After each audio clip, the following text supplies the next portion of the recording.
Hello, my name is Jeremy Atwell.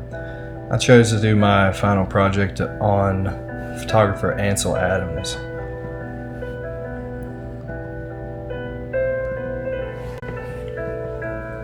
The overview of my slideshow will be Ansel Adams as a conservationist, the founder of F64, promoter of photography as a fine art, and he played a key role in having photography department in the Museum of Modern Art in New York.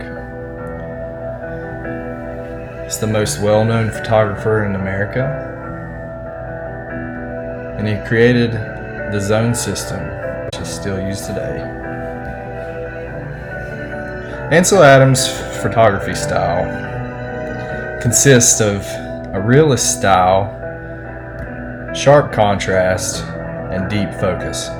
As in the picture you see towards the skyline, you can see his extreme lights combined with his extreme darks at the bottom of the mountain. And the river kind of creates a separation between all the lights and dark throughout the photo. Kind of sums up Ansel Adams and his style. Ansel Adams definitely was influenced by multiple photographers, but one photographer that really caught my eye in comparison to Ansel Adams was Paul Strand. And you can see in this photo, which Paul Strand normally didn't do many landscapes, but he had this photo here. He was actually featured in our textbook for mostly portrait style stuff, but you can really see the influence from Paul Strand in Ansel Adams' work. His deep contrast you can see in this picture throughout the clouds and the deep valleys, extreme darks, and the clear and precise lines you can see in the horizon and the mountains and the rock.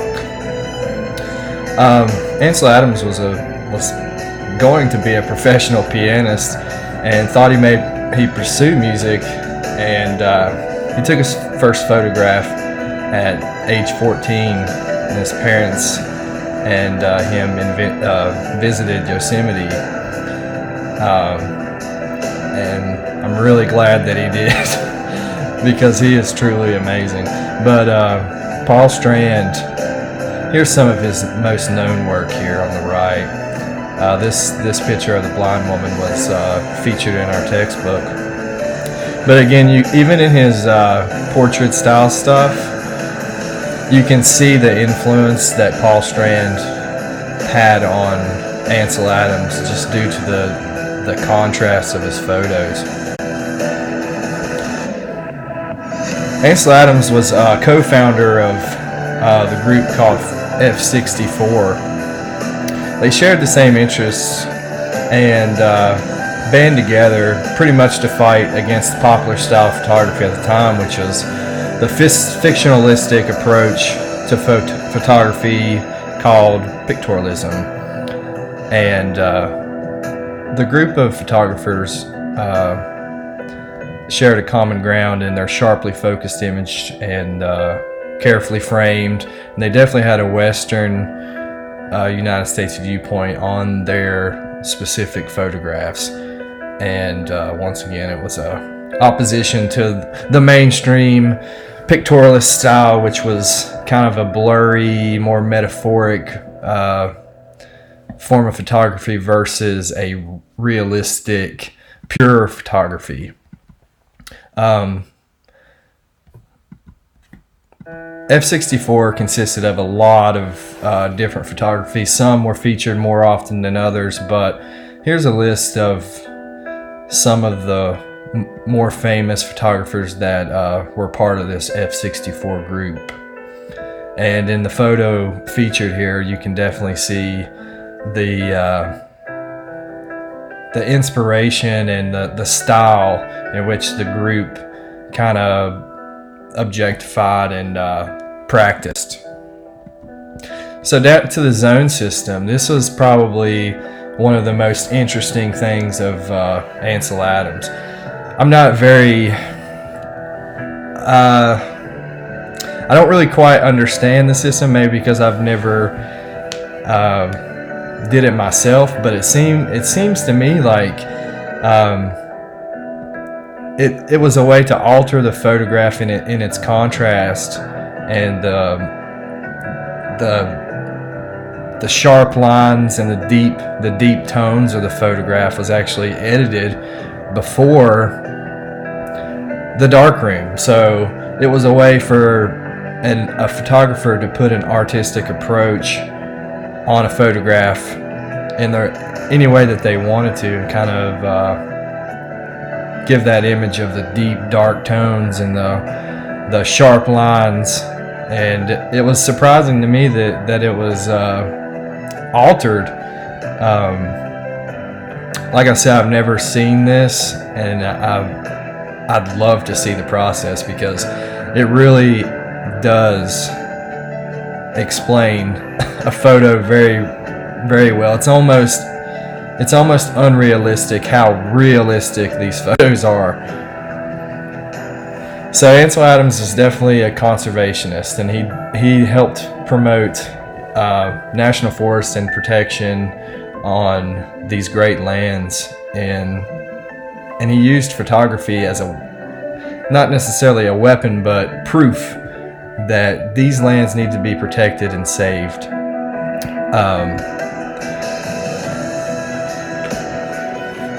In a time where people on the East Coast or even the Midwest couldn't make a pilgrimage to the West Coast and see these great views, Ansel Adams brought those photos to him. Brought those photos to them, and he used the beauty of his photographs to argue protection for these places. And these two distinguished awards were given to Ansel Adams in his conservation efforts. So the most interesting, and what I didn't know about Ansel Adams, was that he was granted access to photograph the Manzanar Japanese internment camp. And my wife is, her family name is Ishihara, and she is actually a descendant of Japanese strawberry farmers in California that were affected by these internment camps. So it's a very interesting and kind of hits close to home to me. But even in his photographs of this injustice to these American citizens, even in the background of this photo featured, it was truly a beautiful scenery in the darkest times of American history, really. Adams visited Manzanar 4 times. Though Adams was allowed in the facility, he was not allowed to photograph guards or watchtowers, etc. Fences, anything like that shown that these men and women were being imprisoned, which they were.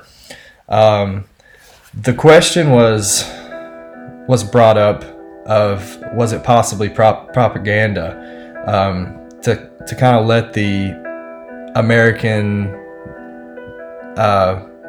population that weren't imprisoned, so pretty much any other person other than a Japanese person, to let them, assure them that everything was okay, they were happy, and it seemed like the photos kind of seemed like they were not there under any force, but under their own will. And that was not true. And these people were Americans, just as much American as Ansel Adams or the President of the United States at the time. So it's interesting to ask that question, whether it was propaganda or not. Some of the men and women were members of the armed forces as well, and it's very strange to think that the men and women that were shunned or caged up, so to speak, by the government were also ones who were willing to die for their ungrateful country. On the left, there's a military man, and on the right, there seems to be a sheriff, which in internment camps, they were assigned these duties, so to say, and there were farmers, teachers, artists, and of course police officers. And this is Ansel Adams' portrait of these people, which still, even in the portraits, the contrast and the tone of these images are just so precise. And there's a quote that Ansel kind of explained himself and what his business was doing at the Manzanar Japanese internment camp, and he claimed that it was to show the suffering, you know. And but he received a lot of backlash for doing what he did. People called him a Jap lover, and that he wasn't a true American because he felt bad for these people. Like I stated in the previous slide, they were assigned duties, and in the photograph that Ansel captured, it seems to be like a town meeting of some sort.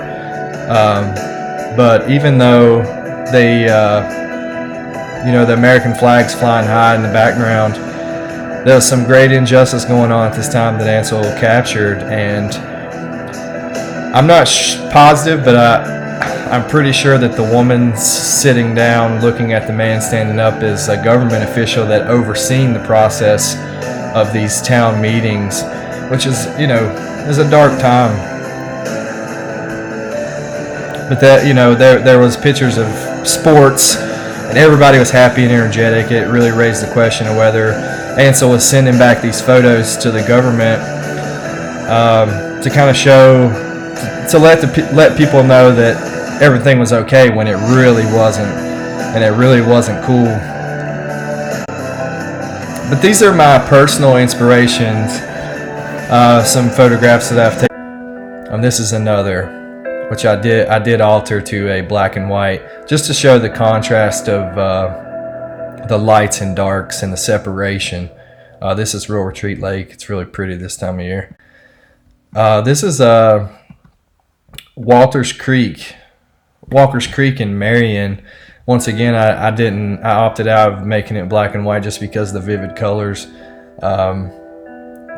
But it's really pretty down that way this time of year too. And the whole idea is, that beauty is right in our backyard, really. And I think that's the way Ansel Adams felt too. So Ansel Adams, every year since 1971, there's a award given out in his name. It's an award for conservation. It's presented by the Sierra Club.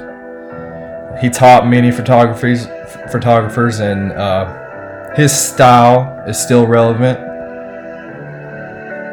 He definitely brought straight photography back in a time where pictorialism was mainstream, so he was going against the grain.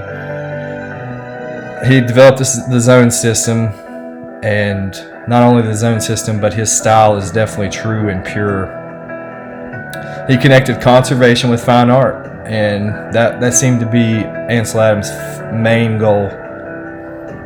And he pushed for photography to be included in fine arts museums, which is a great feat. The camera cannot express the human soul.